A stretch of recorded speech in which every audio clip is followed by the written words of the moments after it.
இந்த வீடியோவில் நான் உங்களை டைம் ட்ராவல் பண்ணி 4000 வருஷத்துக்கு முன்னாடி கூட்டி போயிட்டு திரும்ப 2025க்கு கூட்டிகிட்டு வர போகிறேன்.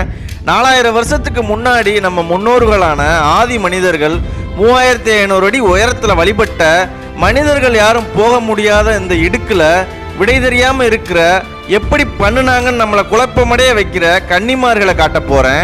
1000 வருஷத்துக்கு முன்னாடி பேரரசர் ராஜேந்திர சோழன் தினமும் அவர் கையாலே சிவபூஜை செஞ்ச தீர்த்தகிரீஸ்வரரை காட்ட போறேன். மர்மமான தீர்த்தமலையோட உயர்ந்த சிகரத்துல 3வது மலை உச்சியில இருக்கிற சீலநாயக்கன் கோட்டை, புதையில் இருக்கிறதா சொல்லப்படுற வெள்ளிக்கிணறு, சுரங்கப்பாதை எல்லாத்தையும் உங்களுக்கு காட்ட போறேன். யாருமே போக மாட்டாங்கன்னு பயப்படக்கூடிய மலை உச்சியில ஏறி சிவனையும் உச்சி விநாயகரையும் காட்ட போறேன். 3000 வருஷத்துக்கு முன்னாடி வாழ்ந்த 18 சித்தர்களும் வண்டு ரூபத்துல இன்னும் வாழ்றதா ரொம்ப பேர்த்துக்கு காட்சி கொடுக்குறா சொல்லப்படுற தீர்த்தமலைக்கு அமானுஷ்யத்தை தேடி போக போறோம்.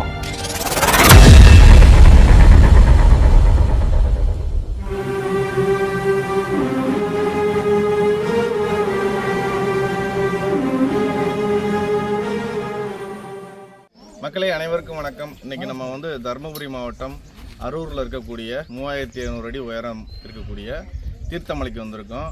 இங்கே சுயம்புலிங்கமாக தீர்த்தகிரீஸ்வரர்னு சிவன் இருக்கார். நம்ம அதையும் தாண்டி மேலே உச்சியில் உச்சி பிள்ளையாரை போய் பார்க்க போகிறோம். கிட்டத்தட்ட நான் சொன்ன மாதிரி 3500 அடி தீர்த்தமலைங்கிறது தருமபுரி மாவட்டத்தில் இதுவரை யாரும் பெருசாக பயணிக்காத ஒரு மலையேற்றம் பண்ணாத ஒரு மலையாக இருந்துக்கிட்டு இருக்கு. தீர்க்கப்படாத மர்மங்கள், விடை தெரியாத ரகசியங்கள்லாம் அந்த மலையில் புகஞ்சிருக்கு. ஒரு சூப்பராக தீர்த்தமலையை எக்ஸ்ப்ளோர் பண்ண போகிறோம் அந்த வீடியோவில். வாங்க வீடியோக்குள்ளே போகலாம். 1 கிலோமீட்டர் தொலைவில் தீர்த்தகிரீஸ்வரர் சுயம்புலிங்கமாக மேலே இருக்கார்.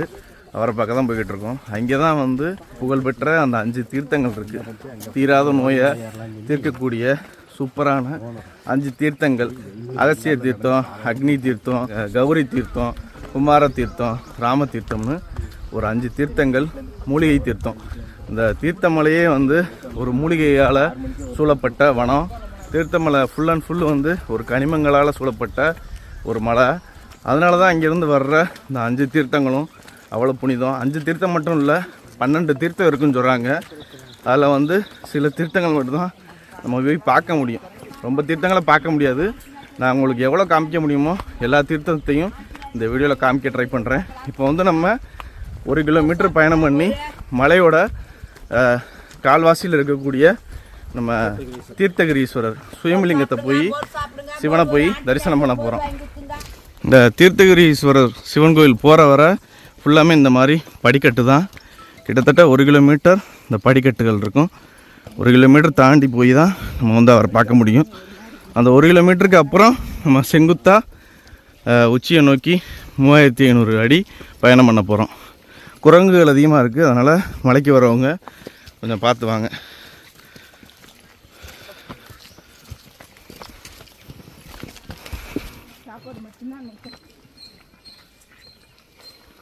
நம்ம வெள்ளையங்கிரி புகழ் நம்ம விவேகானந்தன் அண்ணன் இருக்கார். இது நம்ம அண்ணனோட 2வது ட்ரெக்கிங். அண்ணனை பற்றி உங்களுக்கு தெரியும். அண்ணன் என்ன ஹெல்த் இஷ்யூவில் இருந்தார். வெள்ளையங்கிரி பாருங்கள், அண்ணனை பற்றி டீட்டெயிலாக சொல்லியிருப்போம். போகிற வழியில் பாருங்கள், ஒரு பெரிய பாம்பு புத்து இருக்குது. மக்கள்லாம் வழிபடுறாங்க. சூப்பராக இருக்குது. சந்தான ஐயா முன்னாடி போயிட்டாரு.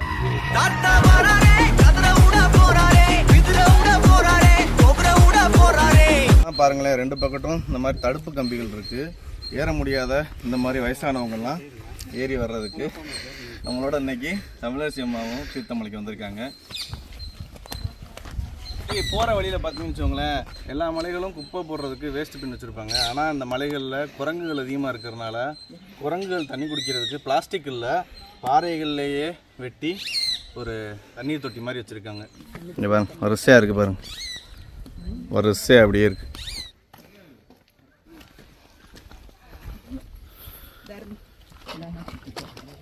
இன்னும் கொஞ்சம் தூரத்தில் போயிட்டு நம்ம தீர்த்தகிரீஸ்வரரை போய் பார்க்க போகிறோம். 5 வகையான தீர்த்தமும் நான் சொன்னேன் பாருங்கள். அக்னி தீர்த்தம், அகசிய தீர்த்தம், குமார தீர்த்தம், கௌரி தீர்த்தம், ராம தீர்த்தம். இது எல்லாமே நம்ம தீர்த்தகிரீஸ்வரரை சுற்றி உள்ள பாறை பகுதிகளில் வடைஞ்ச மேனிக்கு இருக்கும். வருஷத்தில் 365 நாட்களும் வரும். பல வருடங்களாக வந்துக்கிட்டு இருக்குது. சொன்னேன் பாருங்க, இன்னும் 12 சுனைகள் இருக்குது. அதெல்லாம் நான் உங்களுக்கு போகிற வழியில் காமிக்கிறேன். ஆனால் தீர்த்தகிரீஸ்வரரை சுற்றி இந்த 1 கிலோமீட்டரில் உள்ள மலைக்கோவிலில் இந்த 5 தீர்த்தங்கள் வருது. இதை வந்து மக்கள் வந்து பல உபாதிகள் வந்து அதாவது நோய்களை வந்து போக்குறதா சொல்கிறாங்க. குஷ்டம், கேன்சரு, வயிற்று வலி, அல்சரு, இந்த மாதிரி ஏகப்பட்ட நோய்களுக்கு மக்கள் வந்து இந்த 5 தீர்த்தங்களையும் எடுத்துகிட்டு போயிட்டு குடிக்கிறாங்க. சரியாகுதுன்னு சொல்லியிருக்காங்க. கீழே அடிவாரத்துலேயே இந்த கேன்லாம் வைப்பாங்க. நீங்கள் வந்து இதில் குளிக்கவும் செய்யலாம், குடிக்கவும் செய்யலாம், வீட்டுக்கும் எடுத்துகிட்டு போய்க்கலாம். இன்னும் நம்ம தீர்த்தகிரீஸ்வரரை போய் அடையலை. அவரை வழிபட்டுட்டு அங்கே உள்ள தீர்த்தத்தெல்லாம் அவங்களுக்கு காமிச்சிட்டு திரும்பி நம்ம உச்சியை நோக்கி பயணம் பண்ண போகிறோம். தொடர்ந்து போய்கிட்டே இருப்போம். நம்ம கோவிலுக்கு வந்தாச்சு. சுற்றி அந்த பாறைகள் பார்த்தீங்கல்ல எவ்வளோ அருமையாக இருக்குன்னு.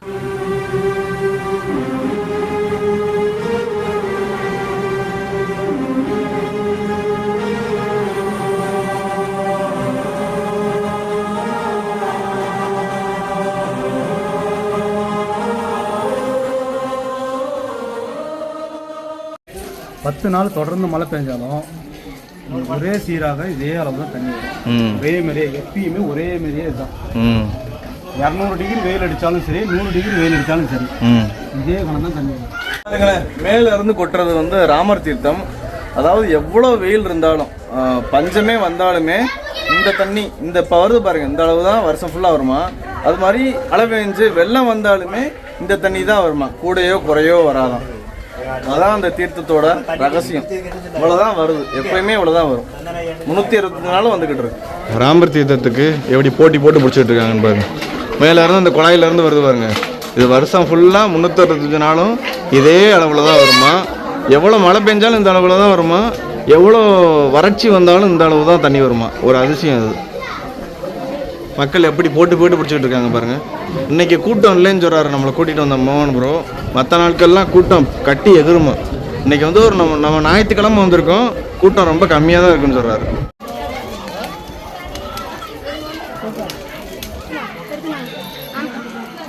இப்போ பார்க்குறது குமார தீர்த்தம். இந்த அருக்கு பாருங்களேன்.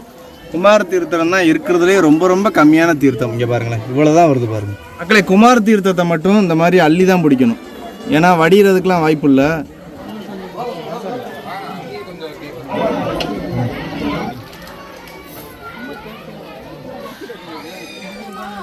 மக்களே பாருங்க, குமரேசன் பிடிக்கிறது வந்து இந்த போட்டிருக்கு பாருங்க, கௌரி தீர்த்தத்தை குமரேசன் பிடிச்சிக்கிட்டு இருக்கேன்.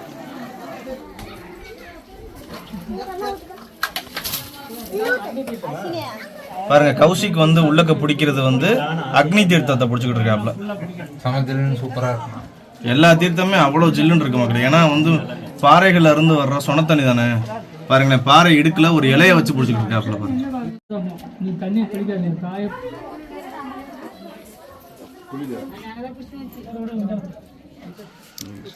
இந்த தீர்த்தம் வந்து அகஸ்திய தீர்த்தம். இதுக்கு பக்கத்துலேயே அக்னி தீர்த்தம், குமார தீர்த்தம், கௌரி தீர்த்தம், ராமர் தீர்த்தம் அப்படியே வரிசையா இந்த பாறையை ஒட்டியே இருக்கு. எல்லாமே வந்து பாறைகள் இடுக்குல இருந்து வர்ற சொனை தண்ணி தான். அது வந்து வத்தாது, கண்டிப்பாக வருஷக்கணக்காக போய்கிட்டு இருக்கு. இதுவரை வத்துனதா சரித்திரமே இல்லையா. அது வந்து ஒரு மர்மம். எங்கேருந்து வருது தண்ணி, எப்படி வருதுன்னு யாருக்குமே தெரியாது. எங்கேருந்தோ மலைகளில் இருந்து சொனையாக வடிஞ்சுக்கிட்டு இருக்கு. இந்த தீர்த்தத்தை குளிச்சுட்டு மக்கள் வந்து இங்கே வந்து உடையெல்லாம் வந்து கழட்டி போட்டு போகிறாங்க பாருங்க. அதெல்லாம் ரொம்ப ரொம்ப தப்பு. பாவம் கழிஞ்சா நினச்சி இங்கே குளிச்சுட்டு துணியெல்லாம் கழட்டி போகிறாங்க பாருங்கள், அதே பெரிய பாவம். இது வந்து எப்பேற்பட்ட புனிதமான மலை, புனிதமான தீர்த்தங்கள் வந்துக்கிட்டு இருக்கு. இங்கே போயிட்டு இப்படி துணியெல்லாம் கழட்டி போடக்கூடாது யாருமே. இங்கே வர்ற மக்கள்லாம் சாமி கும்பிட்டீங்களா, தீர்த்தத்தை பிடிச்சிங்களா, போக பாருங்கள். இங்கே வந்து துணியை கழட்டி போட்டு இந்த இடத்த வந்து நாஸ்தியாக்குறது வந்து பாவம் தான், பெரிய பாவம். எல்லாரும் அதான் பண்ணிக்கிட்டு இருக்காங்க. நான் உங்களுக்கு காமிக்கிறேன் பாருங்களேன், எவ்வளோ துணி கிடக்குன்னு.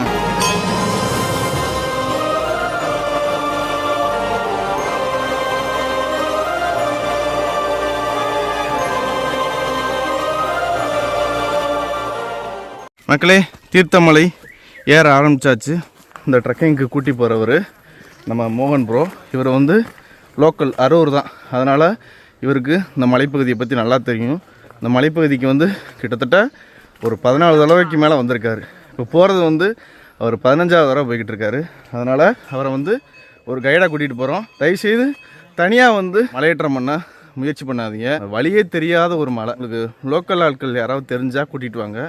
இல்லாட்டி ட்ரெக்கிங் பண்ணுறத தவிர்த்துருங்க. ஏன்னா வந்து ரொம்ப மோசமான பாதை, ரொம்ப பெரிய பெரிய இடுக்கல், செங்குத்தான பாறைகள்லாம், 2 பக்கட்டும் பள்ளத்தாக்காக இருக்கிற பாறைகள்லாம் நம்ம மேலே ஏறி உச்சியை போய் மேலே இருக்கிற சிவனையும் உச்சி விநாயகரையும் போய் தரிசனம் பண்ண போகிறோம். வாங்க போய்கிட்டே இருப்போம். போகிற வழியில் ரொம்ப மர்மங்கள் இருக்குது. அதாவது பல்லாயிரக்கணக்கான வருஷத்துக்கு முன்னாடி கட்டப்பட்ட ஒரு கோட்டை இருக்குது. அந்த கோட்டைக்கு பேர் சீலநாயக்கன் கோட்டைன்னு சொல்கிறாங்க.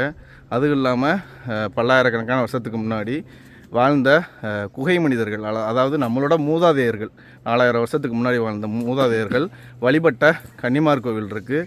அவங்க தங்கியிருந்த குகைகள் இருக்குது. அவங்க அந்த காலத்தில் அவங்க நீர்பிடிப்புக்கான கட்டின அந்த வெள்ளி கிணறு இருக்குது. அதான் ரொம்ப மர்மம் சொல்கிறேன்ல. இந்த மாதிரி சில விஷயங்கள்லாம் இருக்குது. தீர்த்தமலை வந்து கனிமங்கள், அதாவது தங்கம், வெள்ளி, தாமிரம், துத்தநாகம், இந்த மாதிரி கனிமங்கள் அதிகமாக கிடைக்கிறனால ரொம்ப அரசர்களால் பாதுகாக்கப்பட்ட ஒரு மலையாக தீர்த்தமலை இருந்துக்கிட்டு இருக்குது. ஏன்னா நான் ஏற்கனவே சொன்ன மாதிரி ரொம்ப கனிமங்கள் கிடைக்கும். அதை தேடி நார்த்துலேருந்து வருவாங்கள்ல மன்னர்கள், அவங்க வந்து இங்கேருந்து நகையை அள்ளிட்டு போகிறது, அந்த மாதிரிலாம் பண்ணியிருக்காங்கல்ல. இந்த மலையிலையும் ரொம்ப சிறப்புகள் இருக்குது. அதெல்லாம் திருட முயற்சி பண்ணியிருக்காங்க. அதனால் மேலேயே ஒரு கோட்டையை கட்டி இங்கே கண்காணிப்பு பண்ணியிருக்காங்க இந்த அரூர் தருமபுரி மாவட்டத்தை. வாங்க மேலே போயிட்டு ஒன்று ஒன்றா உங்களுக்கு காமிச்சிக்கிட்டே இருக்கேன்.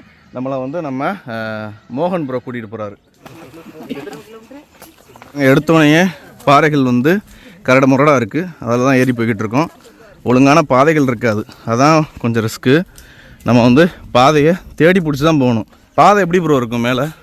இந்த ஃபஸ்ட்டு மலை வரைக்குமே இப்படி தான் இருக்கும். இந்த பாதை இப்படியே தான் இருக்கும். இதிலேருந்து நம்ம கொஞ்சம் ஒரு 1 கிலோமீட்டர் பக்கமாக போயிட்டோமா, அடுத்து ஒரு ரைட்லேருந்து கொஞ்சம் ஓரளவு சமதளமாக இருக்கும், கொஞ்சம் ரிலாக்ஸாக போகலாம். அதுக்கப்புறம் மறுபடியும் தவன் தான் போகணும், குரங்கு மாதிரி. ஆமாம், பாறை அந்த இருக்கும். ஃபஸ்ட்டு மலை கொஞ்சம் டேப்பராக இருக்கும், கொஞ்சம் கஷ்டமாக இருக்கும். அதுக்கப்புறம் ஈஸியாக இருக்கும். மலையே டிஃப்ரெண்ட்டாக இருக்கும். நம்ம மோகன் ப்ரோ சொல்கிற மாதிரி இதுவரை நம்ம ஏகப்பட்ட மலையேற்றங்கள் பண்ணியிருக்கோம். அங்கெல்லாம் பார்க்காத ஒரு மலையமைப்பு இங்கே நீங்கள் பார்க்க போகிறீங்க. ரொம்ப ரொம்ப ரொம்ப வித்தியாசமான விசித்திரமான ஒரு மலையமைப்பு நீங்கள் மேலே உச்சியில் பார்க்க போகிறீங்க. இது கொஞ்சம் நெட்டு குத்தா படிகள் இல்லாமல் இந்த மாதிரி பாறைகள் உதிர்ந்து கிடக்கு பாருங்கள், கொல கொலன்னு. அதில் தான் போய்கிட்டு இருக்கோம். காலை வந்து ரொம்ப பார்த்து வைக்கணும், வேறு எங்கேயாவது வச்சோம்னா பரட்டி விட்டுரும். இந்த மலை உச்சி தானா? இல்லைங்க, இப்போ பார்த்தோம்ல தீர்த்தம் வருதுல்ல, ஆமாம், இந்த பக்கவாட்டில் தான் தீர்த்தம். அந்தாண்ட இதை நம்ம கிராஸ் பண்ணி அடுத்த மலைக்கு தான், அடுத்த மலை போகணும், உச்சிக்கு போகிறது. சரி, மலையை பார்த்தீங்களா? உங்களுக்கு அமைப்பே வித்தியாசமாக இருக்குது பாருங்கள். இந்த மலையோட அடிவாரத்தில் தான் அந்த 5 சுனைகளும் இருக்குது.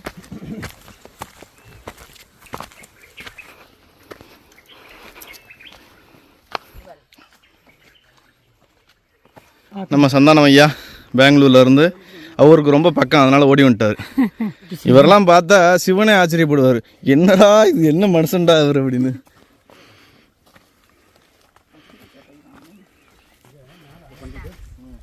எங்களுக்கு தேவையான சாப்பாடு மேலே வந்து உச்சி விநாயகருக்கு, சிவனுக்கெல்லாம் அபிஷேகம் பண்ணுறதுக்கு பூஜை சாமானம் கொண்டு போய்கிட்டு இருக்கோம்.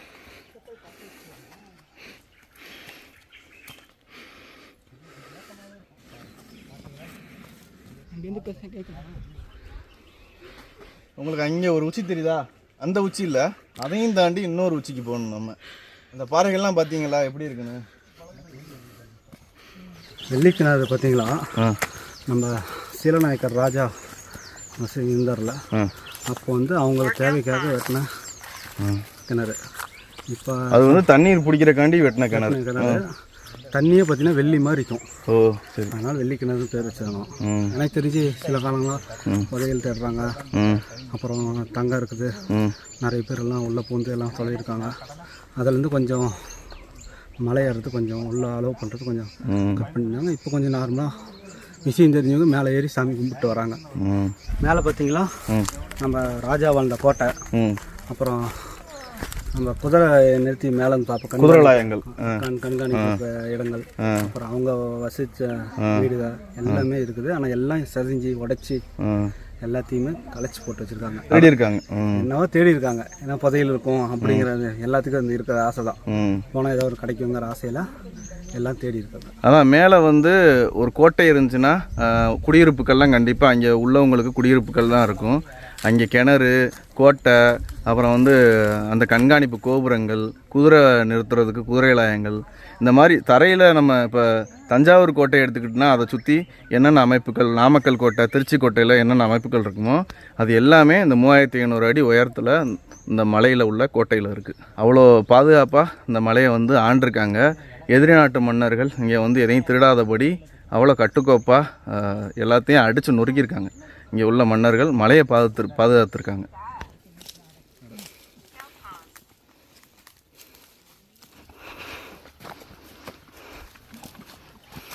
அங்கே வந்து கொஞ்சம் சீக்கிரமே ஏறிக்கிட்டு இருக்கோம்.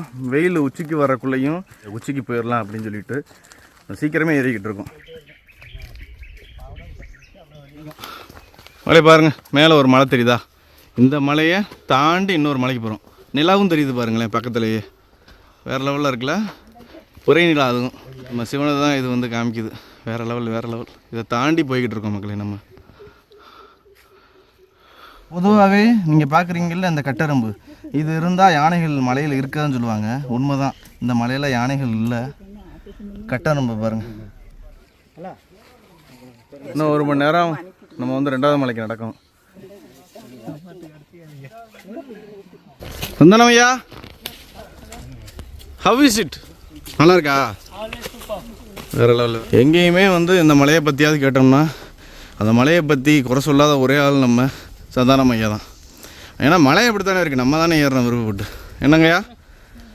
அவர் எப்போயுமே சொல்லும் போது லவ்லி, சூப்பர், ஃபென்டாஸ்டிக் அதை தான் சொல்லுவார். போயிட்டு இருக்க வழியில் பாருங்கள் எவ்வளோ பெரிய பாம்பு போத்துன்னு பாருங்கள். கிட்டத்தட்ட ஒரு 7 அடியில் இருக்குது பாருங்கள்.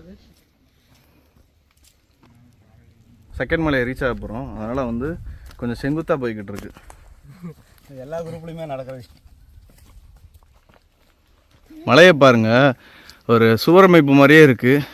இந்த மலை ஃபுல்லாமே தேன்கூடுகள் தான் எங்கே பார்த்தாலும். பார்த்தீங்கன்னா தேன்கூடை எவ்வளோ பெருசாக இருக்குன்னு. வந்து ஒரு பாறை எப்படி இருக்குன்னு பார்த்தீங்களா? ஒரு மாதிரி டிஃப்ரெண்ட்டாக இருக்கா? எந்த மலைகளையும் பார்க்காத ஒரு பாறைமைப்பு அங்கே நீங்கள் பார்க்குறது. அண்ணன் வந்து வெள்ளையங்கிரியில் பார்க்கும்போது 103 இருந்தார். இப்போ வந்து 100 கிலோ. அண்ணன் வந்து வெயிட் மேட்டரில், அந்த வெயிட்டோடு அண்ணன் வந்து ஒரு விடாப்பிடியாக ஏறுற அவரோட ஸ்ட்ரென்த் இருக்குல்ல, விடாமுயற்சி. மக்களை பாருங்கள், நம்ம தூரத்தில் வந்து பார்த்த மலையை பக்கத்தில் வந்து அடைஞ்சாச்சு பாருங்கள். இதை கிராஸ் பண்ணி நம்ம போகணும். இந்த மலைக்கு பின்னாடி போகணும் நம்ம. மக்களை பாருங்கள், தூரத்தில் தெரியுதா தென்பெண்ணையாறு? உங்களுக்கு இன்னும் நல்லா மேலே போயிட்டு காமிக்கிறேன். இந்த இடம் பாருங்களேன், கொஞ்சம் ஸ்டீப்பாக இருக்குது. அது மாதிரி வழுக்குது, கல்லுலாம் பொலன்னு பார்த்து தான் போகணும். பார்த்து போங்க. அவ்வளோதான், மலைக்கு உச்சியில் வந்துட்டோம்னு நினைக்கிறேன். இனிமேல் வந்து சமதள பாதையாக தான் இருக்கும்னு நினைக்கிறேன். பாருங்க மக்களே, உங்களுக்கு தெரியுதா பாம்பு ஓடுற மாதிரி தெரியுதா தென்பெண்ணையாறு? வேற லெவலில் இருக்குது பாருங்க. இந்த வழியில் செங்குத்தாக கிட்டத்தட்ட ஒரு 3.5 கிலோமீட்டர் 4 கிலோமீட்டர் பக்கமாக ஏறி வந்திருக்கோம். ஒரு 1.5 மணி நேரம் ஏறி இருக்கோம். இப்போ வந்து பாருங்களேன், நம்ம இந்த மலை இப்படியே போனால் நம்ம தீர்த்தமலை உச்சி மலைக்கு போயிடலாம்.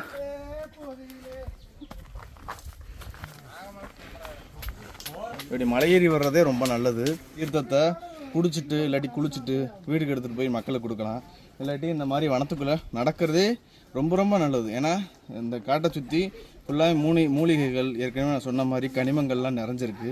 அது நம்ம உடம்புல பட்டாலே போதும், நம்மளுக்கு இருக்கிற இந்த நோய்கள் நொடிகள்லாம் போயிடும்.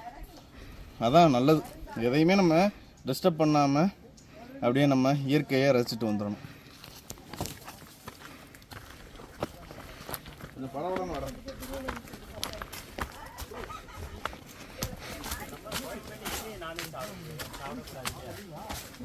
போகிற வழியிலேயே ஒரு புத்தம் இருக்கு பாருங்க.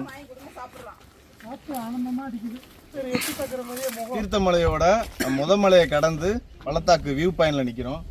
பறந்து விரிஞ்ச மலைகள் தெரியுது.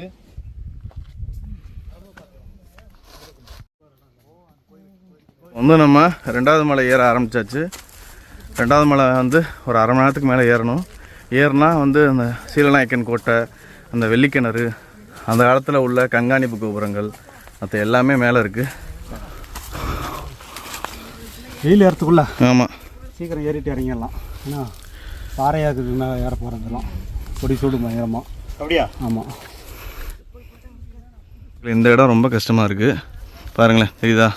இங்கே நம்ம சந்தானம்மா ஏறிக்கிட்டு இருக்காரு பாருங்கள், ரொம்ப செங்குத்தாக இருக்குது. அம்மா பாருங்கள் எவ்வளோ கஷ்டப்பட்டு வராங்கன்னு. வாங்கம்மா வாங்கம்மா. உங்களுக்கு தெரியுதா மக்களே எவ்வளோ செங்குத்தாக இருக்குன்னு? மக்களே பாருங்கள், இந்த இடத்துல எப்படி இருக்குது. இன்னும் நம்ம 2வது மலை தான் ஏறிக்கிட்டு இருக்கோம். 3வது மலை இதோட ரொம்ப கொடூரமாக இருக்குமா, தொங்கிக்கிட்டு தான் ஏறணுமா. போ.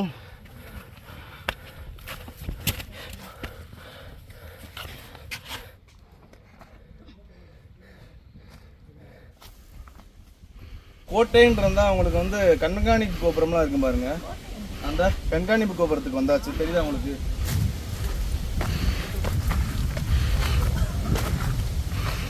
ஆயிரம் வருஷத்துக்கு முன்னாடி சீலநாயக்கனால் கட்டப்பட்ட ஒரு கோட்டை. பல மன்னர்களோட ஆட்சியிலிருந்து பல மன்னர்களால் திருப்பணி பண்ணப்பட்ட தீர்த்தகிரீஸ்வரருக்கு மேலே உள்ள மலைக்கோட்டை இது. இது ஏன் இந்த கண்காணிப்பு கோபுரம் இந்த இடத்துல இருக்குன்னா, இந்த இடத்துல வந்து பார்த்தா பல 100 கிலோமீட்ரு இந்த இடத்துல வந்து பார்த்தா தெரியும். பக்கத்து நாட்டில் இருந்து நாட்டை ஆக்கிரமிக்கிறதுக்கு மன்னர்கள் வந்தால் ஈஸியாக இந்த கண்காணிப்பு கோபுரத்துலேருந்து பார்த்துடலாம். பாருங்களேன், அந்த காலத்திலே எப்படி 1000 வருஷத்துக்கு முன்னாடி பாறைகளை அடுக்கி எப்படி கண்காணிப்பு கோபுரம் கட்டியிருக்காங்கன்னு பாருங்கள். இன்னும் இருக்குது பாருங்கள், 1000 வருஷம் கடந்தும் நம்ம தஞ்சை பெரிய கோயில் மாதிரி எப்படி நிற்கிதுன்னு பாருங்கள். வேறு லெவல். வாங்க மேலே போய் கோட்டையும் பார்ப்போம். மக்களே பாருங்கள், இப்போ கண்காணிப்பு கோபுரத்தோட மேலே நிற்கிறேன். இங்கே பாருங்க எவ்வளோ பேர் இருக்குது கண்காணிப்பு கோபுரம். அங்கே ஒன்று இருக்குது பாருங்கள். இந்த இடத்துல வந்து பார்த்தா இங்கே தான் சிப்பாய் நின்றுக்கிட்டு இப்படி பார்ப்பாங்க, யாராவது நம்ம எல்லைப்பகுதிக்குள்ளே வராங்களா இல்லையா. மலைகளில் வந்து கோட்டை கட்டுறது இதுக்காண்டி தான். இந்த இடத்துல பீரங்கி இருந்திருக்கணும் எனக்கு தெரிஞ்சு. இது ஒரு கண்காணிப்பு கோபுரமாக இருந்தால் இந்த இடத்துல பீரங்கி இருந்திருக்கணும். இந்த இடத்துல இருந்து துப்பாக்கியாலேயோ பீரங்கினாலேயோ அம்புகளாலேயோ ஈஸியாக அவங்கள கொண்டுருவாங்க. இது பராமரிக்கணும், பராமரிப்பு இல்லாமல் இதெல்லாம் பாருங்கள் மலைச்சரிவு மாதிரி சரிஞ்சு போய் கிடக்கு. வெளிநாடுலாம் போனால் இதெல்லாம் வந்து நினைவு சின்னமாக பாதுகாத்து வச்சுருக்காங்க. இது வந்து சாதாரண விஷயம் இல்லை. சோழர்களும் பாண்டியர்களும் திருப்பணி பண்ண ஒரு மலை, ஒரு கோவில். குறிப்பாக சொல்லணும்னா நம்ம ராஜேந்திர சோழன் இருக்கார் பாருங்கள், அவர் ஒவ்வொரு நாளும் வந்து நம்ம தீர்த்தகிரீஸ்வரரை கும்பிட்டுட்டு போவாராம். அவ்வளோ சிறப்பு மிக்க ஒரு கோவில். சோழர்களோட ஆட்சிக்கு கீழே இருந்த குறுநில மன்னர்கள் சிற்றரசர்களால் இது ஆளப்பட்டிருக்கு. சீலநாயக்கன் அவரும் ஆண்டிருக்காரு. கெட்டி முதலியார்னு ஒரு குறுநில மன்னர்கள் கீழே இது வந்து ஆட்சி பகுதியாக இருந்திருக்கு இந்த மலைகள் எல்லாமே. வெள்ளிக்கிணத்தை காமிச்சிட்டு உங்களுக்கு கோட்டையும் காமிக்கிறேன் வாங்க. இப்போ நீங்கள் பார்க்குறது வெள்ளிக்கிணறு. ரொம்ப ஆழமாக இருக்குது, பார்த்து தான் நிற்கணும், ரொம்ப சரிவாக இருக்குது. இங்கே பாருங்க, மிகப்பெரிய கிணறு. இந்த கிணத்தோட உரையை தான் வந்து அந்த காலத்தில் வாழ்ந்த மக்கள் வந்து வெள்ளியால் பூசியிருக்காங்க அப்படின்னு சொல்கிறாங்க. தெரியுதா உங்களுக்கு எவ்வளோ ஆழம் பாருங்கள். இப்போ நீங்கள் பார்க்குறது தரைமட்டம் இல்லை, இன்னும் வந்து ரொம்ப தூரம் ஆழமாக இருக்குது. இப்போ நீங்கள் பார்க்குறதுலாம் செங்கல் கல்லில் கட்டியிருக்காங்க. அதுக்கு கீழே உள்ள உரைகள்லாம் வெள்ளிப்பூச்சில் கட்டியிருக்காங்களாம். அதனால தான் அந்த கிணத்துக்கு பேர் வந்து வெள்ளிக்கிணறுன்னு சொல்கிறாங்க. கோட்டை இந்த இடத்துல இருந்திருக்கு, அதனால் அவங்க நீர் தேவைக்காண்டி இந்த கிணறுகளை யூஸ் பண்ணியிருப்பாங்க. நாங்கள் அப்படியே மேலே போய்கிட்டே இருப்போம். மேலே போய் கோட்டையை காமிக்கிறேன். அப்படியே இந்த கண்காணிப்பு கோபுரத்தை தாண்டி கொஞ்சம் தூரம் போனால் சூரமைப்பு இருக்க தெரியுதா அவங்களுக்கு. இது வந்து வெளிப்புற சுவராக இருக்கும். ஒரு கோட்டைக்கு சூரமைப்பே 2-3 கட்டங்களாக இருக்கும், பாதுகாப்பு எடுக்க மாதிரி. நீங்கள் இப்போ பார்க்குறது வந்து இந்த படை வீரர்கள் சிப்பாய்கள்லாம் இருப்பாங்கள்ல, அவங்க தங்குற ஒரு சின்ன வீடு பார்த்தீங்களா, தெரியுதா? பாறைகளாலே ஃபுல்லாக கட்டியிருக்காங்க. உச்சியை பார்த்தாச்சு உங்களுக்கு. அந்த தெரியுதா ஒரு டவர், தீர்த்தமலையோட உச்சி சூப்பராக தெரியுது. நம்ம அதை நோக்கி தான் போய்கிட்டு இருக்கோம். வாங்க.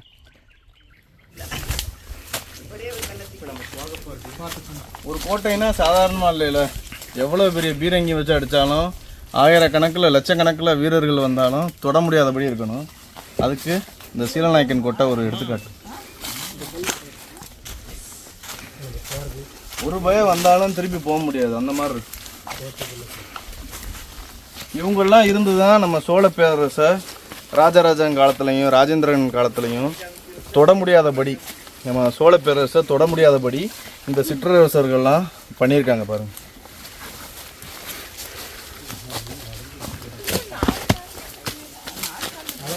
பார்த்து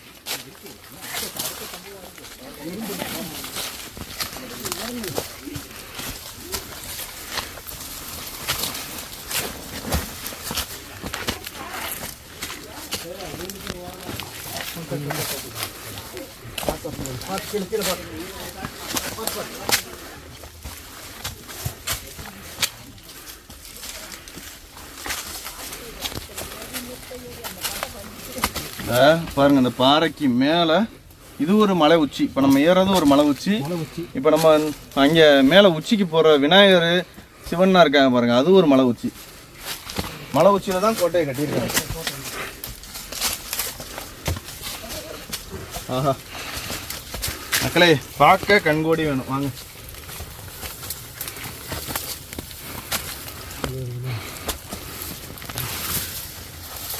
யாரும் மக்களே, கிட்டத்தட்ட 1100களில் கிபி 1100களில், அதாவது 1000 வருஷத்துக்கு முன்னாடி செங்கல் கல்லால் கட்டப்பட்ட இதான் மையக்கோட்டை. இங்கே தான் வந்து அரசர்கள் சிற்றரசர்கள்லாம் வந்தால் இங்கே தான் இருப்பாங்க. இங்கே தான் வந்து இந்த நாட்டோட இந்த கோட்டையோட முக்கியமான பொருட்கள்லாம் இருக்கும். அதாவது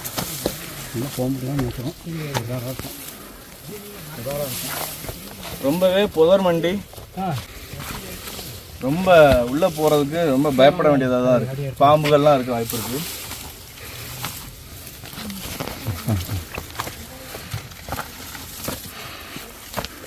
இங்கே பாருங்க மக்களே, இதுதான் கோட்டையோட மையப்பகுதி.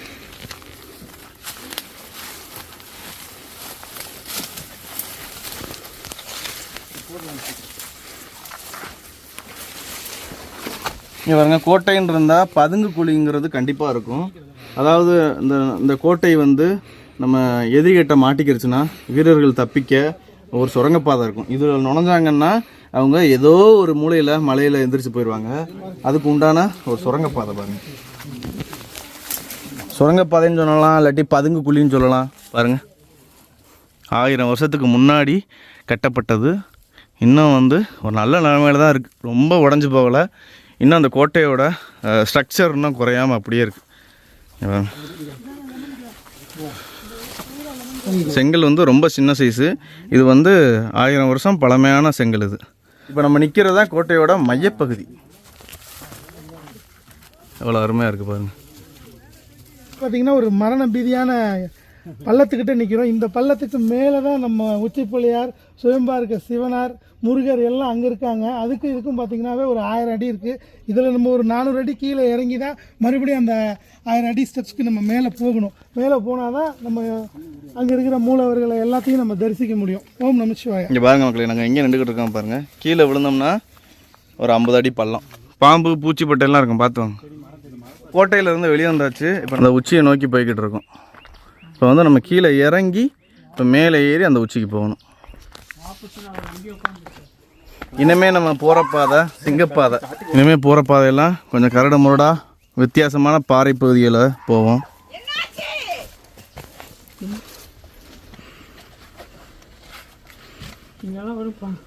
ரொம்ப ஜாக்கிரதை ஏறணும், ரொம்ப கஷ்டமான பகுதி.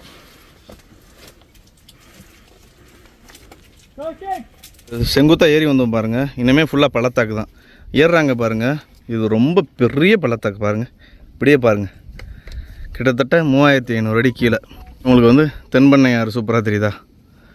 இதான் நம்ம தூரத்துலேருந்து பார்க்கும்போது ஒரு செவரமைப்பு மாதிரி இருக்கும். இந்த மலையே வந்து இந்த காற்றோட அழுத்தத்தில் பாருங்களேன் செதுக்கி ஒரு பெரிய இந்த கோட்டைக்கு ஒரு சுவரமைப்பு மாதிரி சூப்பராக இருக்குது பாருங்களேன். இயற்கையாகவே இருக்குது. நம்ம இந்த இடத்துல வந்து ஏறி வந்தோம். இப்போ பாருங்கள், இந்த சரிவிலேயே இந்த பள்ளத்தாக்கை கடந்து அப்படியே அந்த மேலே ஏறிக்கிட்டு இருக்கோம்.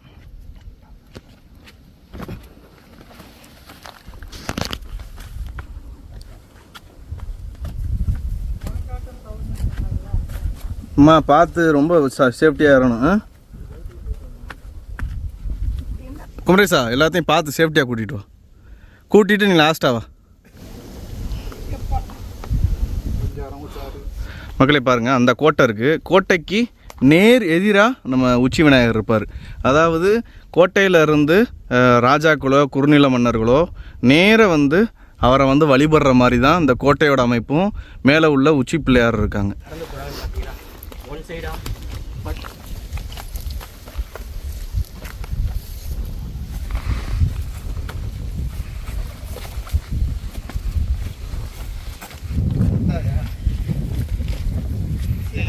மகளே இங்கே பாருங்க, தமிழரசி அம்மா ஒத்தையா தவிக்கிட்டு இருக்காங்க பாருங்க. 100 கிராம் தான் இருக்கு. எல்லாரும் இங்கே நிற்கும் போது எல்லாரோடையும் சேர்ந்து போகணுமா இல்லையா? ஏன்னா நம்ம நிற்கிற இடம் அப்படி. இங்கிட்டு பாருங்களேன், இங்கிட்டு பள்ளத்தாக்கு, இங்கிட்டு பாருங்க, இங்கிட்டு பள்ளத்தாக்கு. நான் சொன்னேன்ல, இது வந்து ஒரு சுவரமைப்பு மாதிரி இருக்குன்னு பாருங்களேன். எப்படி தெரியுதா பத்திங்களா? அப்படியே ஒரு சுவர் மாதிரி தான் இருக்கு பாருங்க. வீட்டுக்கு சிலிண்டர் வந்துருச்சாம்மா? அம்மா எப்படி ஏறுறாங்க? அருமையான ஒரு போர் ராணுவ வீரர்கள் போயிட்டு இருக்காங்க பாருங்க. ஆமாம் மக்களே, அருமையா. அந்த காலத்தில் இந்த கோட்டையில் இப்படி தான் இருந்திருப்பாங்க. ஒற்றுமைக்கு வழி இவங்க தான். பார்த்து இங்கே பாருங்க, ஒரு வெட்டிக்கிளியை சம்பவம் பண்ணி தூக்கிட்டு வராங்க பாருங்க. இந்த ஏறிக்கிட்டு இருக்காங்கல்ல, இப்போ ஏறி திரும்பி இறங்கினோன்னா பழங்கால மனிதர்கள் அந்த 2 பாறைகளுக்கு நடுவில் வெட்டி வச்ச ஒரு புடைப்புச் சிற்பம் இருக்குது. அதாவது கன்னிமாரோட புடைப்புச் சிற்பம். இப்போ ஏறிட்டு இறங்குனா நம்ம அதைத்தான் பார்ப்போம். 4000 வருஷத்துக்கு முன்னாடி வாழ்ந்த ஆதி மனிதர்கள் உள்ளே போகவே முடியாது. அவங்க மலைவாழ் மக்களாக இருந்தனால தான் அந்த காலத்தில் இங்கேயே வசித்தனால தான் அவங்களால அந்த வேலைகள்லாம் பண்ண முடியுது. 2 பாறை இடுக்கில் போயிட்டு அந்த கன்னிமாரை வந்து ஒரு புடைப்புச் சிற்பம் மாதிரி வெட்டி வச்சுருப்பாங்க. வாங்க அதை பார்த்துட்டு நேராக நம்ம உச்சிக்கு தான் போகிறோம். இங்கே பாருங்க, அம்புக்குறி இருக்குது. போட்டோம், ஒரு டைம் போட்டோம். தம்பி பார்த்து, மேலே வழி தெரியாட்டி நின்றுங்க. இங்கே ஒரு குறுகலான செங்குத்தான பாறையில் ஏறிக்கிட்டு இருக்கோம்.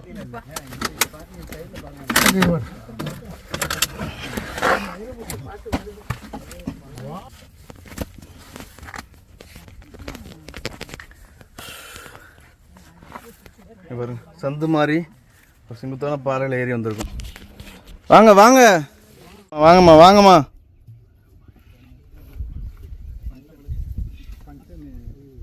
இந்த இங்கே பிடிங்கம்மா, இங்கே ஒரு கை பிடிங்கம்மா.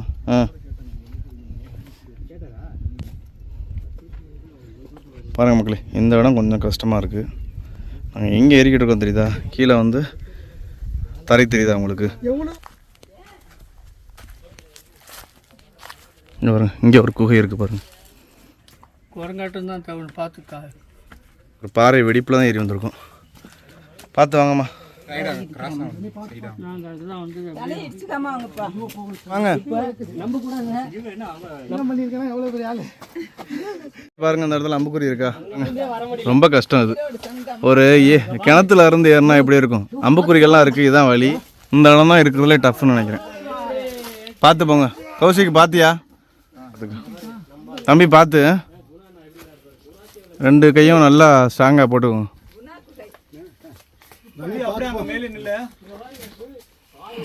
ஐயா பார்த்து, கிட்டத்தட்ட கிணத்துக்குள்ளே இறங்கிட்டு ஏறினா எப்படி ஏறுவோம் அந்த மாதிரி தான் இருக்குது பாருங்களேன்.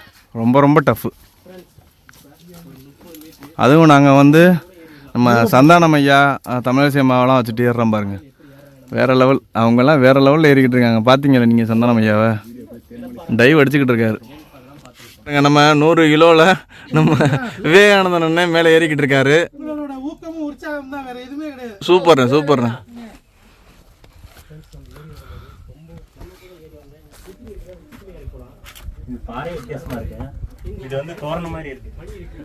இப்போ நாங்கள் போகிற பகுதியெலாம் ரொம்ப மோசமான இடம். காலு லைட்டாக ஸ்லிப் ஆனாலும் கீழே குழிக்குள்ளே போயிடுவோம். பாருங்களேன், இதுக்குள்ளே தான் கன்னிமார் இருக்குது. இந்த வழிபட்டுருக்காங்கல்ல, இந்த இடத்துல மணிலாம் இருக்குது.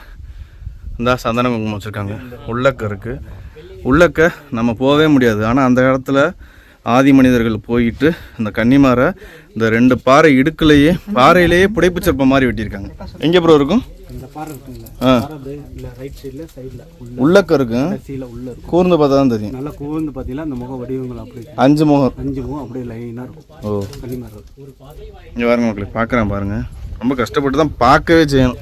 அப்போனா போய் எப்படி வெட்டியிருப்பாங்கன்னு பாருங்க. இந்த குகையில் வந்து இப்போ நாங்கள் நினச்சா உங்களை போய் காமிச்சிருவோம் பக்கத்தில். ஆனால் வந்து அங்கே புடைப்புச் சிற்பமாக இருக்குது. என்னால் பாருங்களேன், என்னால் இதுக்கு மேலே உடம்பை கொண்டு போக முடியல. அப்போ வந்து அந்த காலத்தில் எப்படி போயிட்டு வெட்டியிருப்பாங்கன்னு பாருங்கள். நார்மல் மனிதர்கள் போக முடியாது. அது வந்து வேறு ஏதோ சித்தர்களாக இருக்கும், இல்லாட்டி குள்ள மனிதர்களாக தான் கண்டிப்பாக இருக்குன்னு சொல்கிறாங்க. இருக்குது பாருங்கள், இந்த இடத்துல ஒரு 5 புடைப்பு சிற்பம் இருக்குது. உங்களுக்கு தெரியுதான்னு தெரில சரியா. சின்ன சின்னதாக இருக்குது பாருங்கள் புடைப்பு சிற்பங்கள். பாருங்க, உங்களுக்கு 5 முகங்கள் தெரியுதா, சின்ன சின்னதா. இதுதான் கன்னிமாரு. எப்படி இந்த இடத்துல போயிட்டு வெட்டினாங்கன்னு ஒரு மர்மம் தான் மக்களே. பாருங்க எப்படி வெட்டினாங்கன்னே தெரியல. நான் கரெக்டா காமிக்கிறேன் பாருங்க. அவங்க தான் கன்னிமார். எவ்வளோ மக்களே இந்த இடத்துல இருக்கு தெரியுதா, இந்த இடத்துல இருக்கு. இதுல வந்து நாங்க போகவே முடியாது. உள்ளக்க எப்படி போனாங்கன்னே தெரியல. வித்தியாசம் ரொம்ப ஆச்சரியமா இருக்கு. நான் சொன்னேன்ல, தீர்த்தமலையில இன்னும் தீர்க்கப்படாத ரொம்ப ஆச்சரியங்கள் அமானுஷ்யங்கள்லாம் இருக்குன்னு. அதில் ஒன்று வந்து இது பார்த்துக்கோங்க. எப்படின்னே தெரில. பேக் வாங்கணும் சக்தி. லாஸ்ட்டு செங்குத்தான இந்த செதறி கிடக்கு பாருங்க பாறை அமைப்பை எந்த மலைகள்லையுமே பார்த்ததில்ல. நம்ம வந்து இதை தாண்டி போயிட்டோம்னா இன்னும் ஒரு 5 நிமிஷம் தான். வாங்க சிவனை போய் உச்சி பிள்ளையாரை போய் பார்ப்போம்.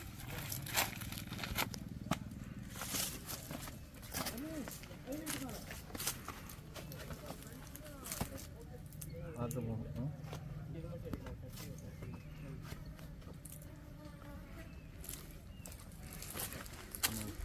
ரொம்ப சேஃப்டியாக இருக்கணும்.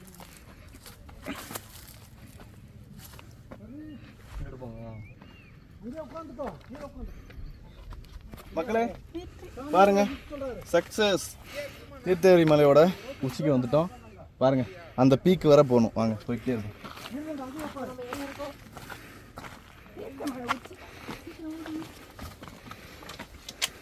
ரொம்ப ஆபத்தான பகுதி மக்களே. 2 சைடும் வந்து பள்ளத்தாக்கு. நம்ம நடுவில் இந்த சூர் மாதிரி இருக்கிற இந்த பாறைகளில் ஏறிக்கிட்டு இருக்கோம்.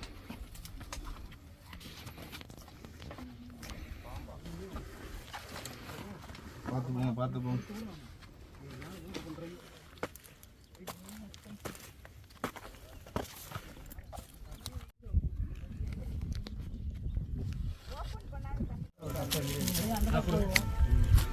மக்களே பாருங்க, நம்ம தீர்த்தமலை ஏறி கிட்டத்தட்ட நம்ம உச்சி பிள்ளையார், அப்புறம் சிவன், பார்வதி, முருகன் எல்லாரும் இருக்கக்கூடிய உச்சி மலைக்கு வந்தாச்சு.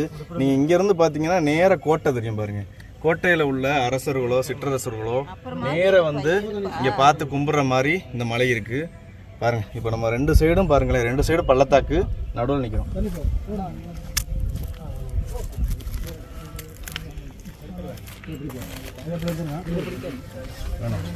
உச்சிக்கு வந்தாச்சு, வேற லெவல்.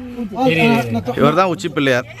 இப்போ ரீசெண்டாக வச்ச சிவன், பார்வதி, முருகன், இதில் தான் ஆதி காலத்தில் வந்து பிள்ளையார் வந்திருக்காரு. அதை வந்து மக்கள் உடைச்சிட்டனால இந்த பிள்ளையார் இப்போ புதுசாக பிரதிஷ்டை பண்ணி வச்சிருக்காங்க. ஓம் நமச்சிவாய, ஓம் நமச்சிவாய, ஓம் நமச்சிவாய, ஓம் நமச்சிவாய, ஓம் நமச்சிவாய, ஓம் நமச்சிவாய, ஓம் நமச்சிவாய. அப்படியே ஒவ்வொரு ஆளாக நாங்கள் பால விஷயம் பண்ணிக்கிட்டு இருக்கோம். அடுத்து வந்து தீபாரணை காமிச்சிட்டு கீழே இடத்துல வந்து ஒரு சோலார் பேனல் இருக்குது பாருங்கள். இது நைட்டு சூப்பராக எரியும் போல இருக்குது. கீழே இருந்து பார்த்தா உங்களுக்கு வந்து கார்த்திகை மாதம் மகாதீபம் அப்போ தீபம் ஏற்றுற அந்த கொப்பரெல்லாம் இருக்குது பாருங்களேன். குமரேசன் பால விஷயம் பண்ணிக்கிட்டு இருக்கான். பாருங்கள் எவ்வளோ உச்சியில் இருக்கும் பாருங்க.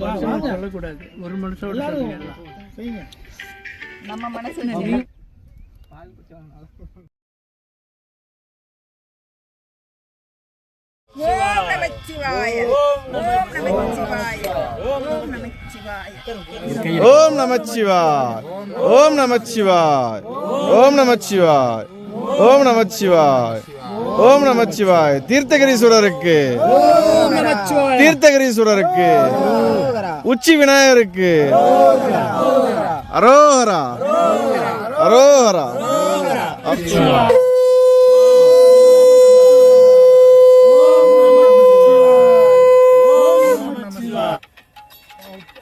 மக்களே, நம்ம தருமபுரி மாவட்டம் அரூரில் இருக்கக்கூடிய 3500 அடி உயரம் இருக்கக்கூடிய நம்ம தீர்த்தமலை சூப்பராக ஏறி வந்து நம்ம தரிசனம் பண்ணியாச்சு. கிட்டத்தட்ட 4000 ஆண்டுகள் பழமையான மலை. ஆதி மனிதர்கள் வாழ்ந்த குகைகள் இருக்குது. 18 சித்தர்களும் பூச்சி ரூபத்தில் வண்டுகளாக இங்கே திரியிறாங்க அப்படின்னு சொல்கிறாங்க சித்தர்கள். அதாவது எங்களால் போக முடிஞ்ச இடங்களை மட்டும் உங்களுக்கு காமிச்சிருப்போம். இன்னும் ரொம்ப இருக்குது. அதெல்லாம் வந்து இந்த மலைகளோடையவே ரகசியமாகவே இருக்கட்டும்.